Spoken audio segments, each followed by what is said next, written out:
One wet morning, after the strongest storm in years, the small coastal village in KwaZulu lay damaged, its huts soaked, its boats overturned. The air was thick with the smell of salt water and mud, and the sea, now calm, still roared softly in the distance, as though recovering from its fury. The villagers stirred slowly, emerging from their homes to inspect the damage.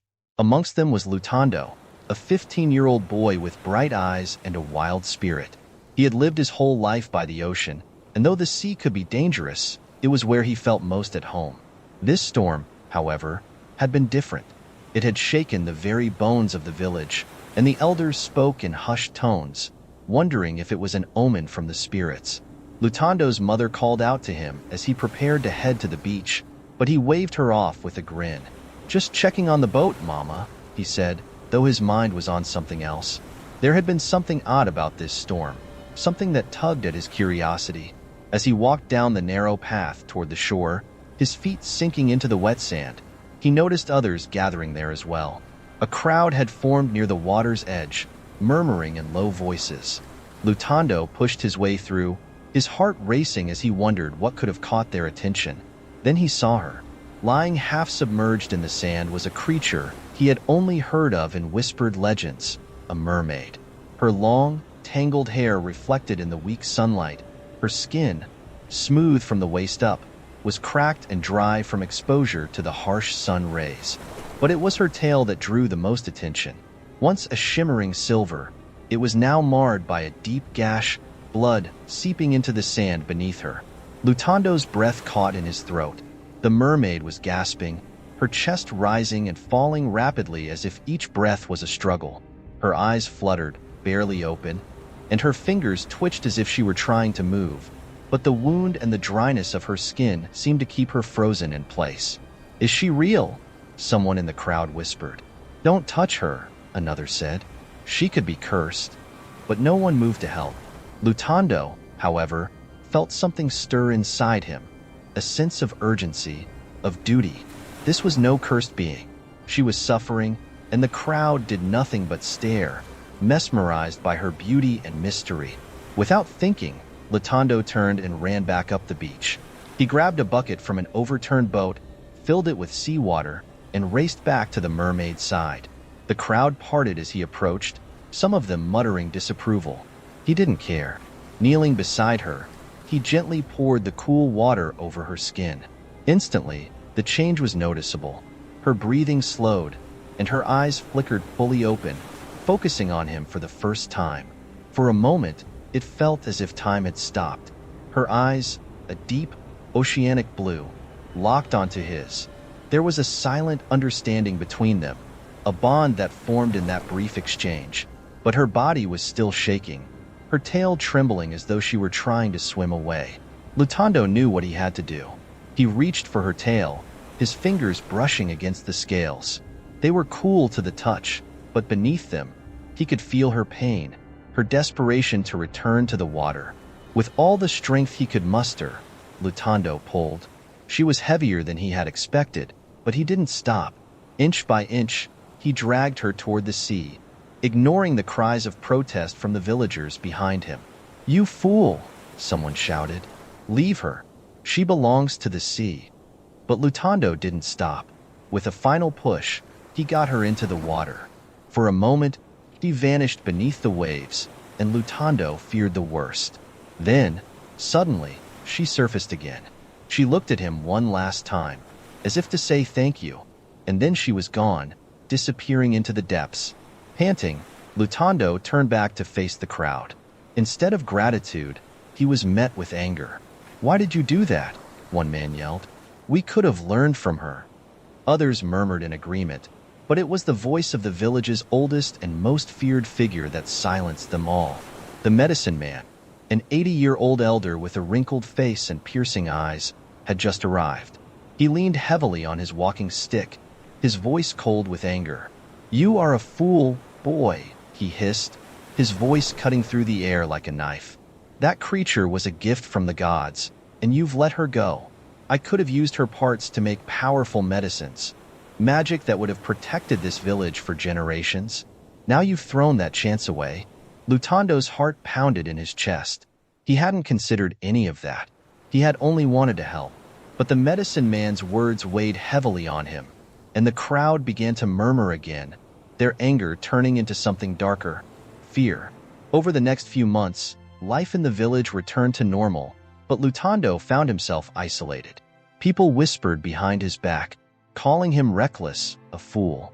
Even his closest friends seemed distant, their eyes filled with doubt and suspicion. But Lutando couldn't shake the memory of the mermaid. At night, he dreamed of her, of the way her eyes had looked into his, the unspoken bond they had shared.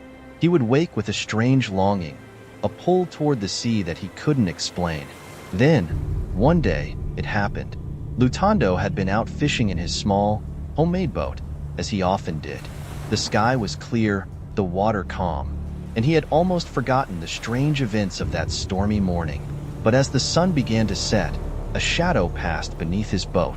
At first, he thought it was just a large fish, but then the boat rocked, tipping dangerously to one side. Before he could react, the boat capsized, and Lutando was thrown into the water. Lutando hit the cold water with a hard splash, and the shock knocked the wind from his lungs. For a moment, he swung in the sea, disoriented, the world spinning around him. His boat was gone, overturned and sinking, the gentle waves now deceptively calm. Salt water stung his eyes as he struggled to stay afloat, the weight of his clothes dragging him down.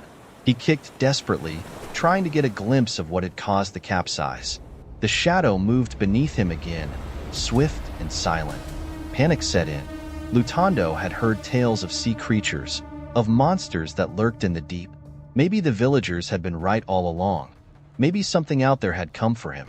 His head dipped below the surface, water filling his mouth as he gasped for air. It was then that he felt something wrap around his ankle. His heart pounded in his chest as he instinctively tried to kick free, but the grip tightened. Just as he thought he was being dragged under for good, a familiar figure emerged from the dark depths. The mermaid. Her grip on his ankle was firm, but there was no malice in her eyes, only urgency. Lutando's fear began to subside, replaced by a strange sense of calm as he locked eyes with her once more. The water around them seemed to still, as if the sea itself acknowledged her presence. She pulled him down, deeper into the water, and though every instinct screamed for him to swim to the surface, he followed. They descended into the ocean, the light from above growing dimmer as the water darkened around them. Lutando's chest burned, his lungs screaming for air, but the mermaid's presence made him trust her, even in the face of certain death. Deeper and deeper they went, until the world above became a distant memory. Just when Lutando thought he could hold his breath no longer, the mermaid led him through a narrow crevice in the seafloor. They emerged into a hidden chamber, bathed in soft, glowing light from strange, luminescent corals that lined the walls. The chamber itself was dry, a pocket of air deep within the ocean, and Lutando collapsed onto the sandy floor, gasping for breath. To his utmost surprise, Lutando's clothes were now dry. Not even a drop of water remains on them. The mermaid watched him, her eyes filled with concern. Her once wounded tail was now fully healed, shimmering in the faint light. She moved with grace, her long hair floating around her like a living thing, and for the first time, Lutando realized just how powerful and otherworldly she truly was. "Why?" he finally managed to ask between breaths. His voice echoed in the chamber, sounding small and insignificant in the vastness of the ocean. The mermaid didn't speak, not in the way humans did. Instead, she moved closer, her fingers grazing the ground, tracing symbols in the sand. The symbols glowed faintly, and suddenly, Lutando could feel her thoughts, images and emotions flooding his mind in a way he had never experienced before. She was grateful for what he had done that day on the beach, for saving her life. But there was more. She had brought him here because he was in danger. The same shadow that had nearly taken his life today had been hunting him since that fateful morning. A dark force, older than the ocean itself, had been awoken the moment Lutando saved her, and now it was coming for him and for the village. Lutando stared at her, his heart racing again. but this time from a different kind of fear. What can I do?" he asked, his voice trembling. The mermaid's thoughts pressed into his mind again. She was going to teach him. The ocean held secrets, ancient powers that only a few knew how to control. Lutando was different. He had a connection to the sea that no one else in his village had, a gift that allowed him to sense and understand the waters in ways others couldn't. But if he wanted to protect himself, if he wanted to protect his people, he would need to learn how to harness that power. Time passed in the chamber. Hours, maybe days, Lutando couldn't tell. The mermaid showed him how to communicate with the sea, to feel its currents and hear its whispers. She taught him the stories of the ocean gods, of the creatures that lurked in the deepest trenches, and of the balance that kept the sea and land in harmony. He learned how to manipulate the water, how to summon the strength of the tides, and how to read the signs of danger in the wind and waves. Lutando's mind spun with everything he had learned. He couldn't believe what the mermaid told him about Medicine Man, respected and feared in the village. But the more he thought about it, the more it made sense. Finally, the day came when the mermaid told him it was time to return to the surface. She couldn't leave her world, but Lutando had to deal with what she warned him about on his own. She gave him one last gift, an ancient shell, filled with the power of the ocean itself. If he ever found himself in desperate need, the shell would summon her to his aid. Lutando emerged from the water days later, his skin wrinkled and his body aching, but his mind sharper and more focused than it had ever been. The villagers had long stopped searching for him, convinced he had been lost to the sea. When he appeared at the shore, they were shocked, whispering amongst themselves about his survival. But Lutando was not the same boy who had disappeared. He had changed. His time with the mermaid had given him a quiet strength, a knowledge that set him apart from the others. At first, he kept what he had learned to himself, unsure of how to explain the impossible. But as time passed, the wisdom he had gained began to show in small ways. His fishing improved, his crops grew faster, and his advice to the village elders became terrifyingly accurate.